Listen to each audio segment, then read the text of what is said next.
எண்ணெய் டேங்கர்களை சுத்தப்படுத்தும் 15.3 million ringgit மதிப்பிலான குத்தகையை பெறுவதற்கு லஞ்சம் வழங்கப்பட்டதில் சம்பந்தப்பட்டவர்கள் என்று நம்பப்படும் 5 MACC எனப்படும் மலேசிய ஊழல் தடுப்பு ஆணையம் ஆகஸ்ட் 5ஆம் தேதி கைது செய்தது. எண்ணெய் கியாஷ் துணை நிறுவனத்தைச் சேர்ந்த ஒரு நிர்வாகி, அந்நிறுவனத்தின் 2 முன்னாள் தொழிலாளர்கள், 2 குத்தகையாளர்கள் ஆகியோர் புத்ராஜயாவில் உள்ள MACC தலைமையகத்தில் திங்கட்கிழமை வாக்குமூலம் அளித்த பின்னர் இரவு 8 மணி அளவில் கைது செய்யப்பட்டனர் என்று தகவல் அறிந்த வட்டாரம் ஒன்று தெரிவித்தது. 30 முதல் 63 வயதிற்குட்பட்ட இவர்களில் 3 5 நாட்களுக்கும் மற்ற 2 3 நாட்களுக்கும் தடுத்து வைக்கப்படுவதற்கு மஜிஸ்திரேட் இர்சா சுலைகா ரொஹானுடின் அனுமதி வழங்கினார்.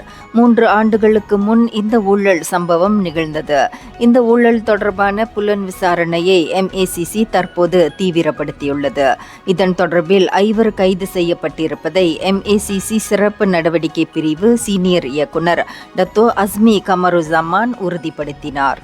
இந்தியர்களின் இதய குரல் மக்களோசை.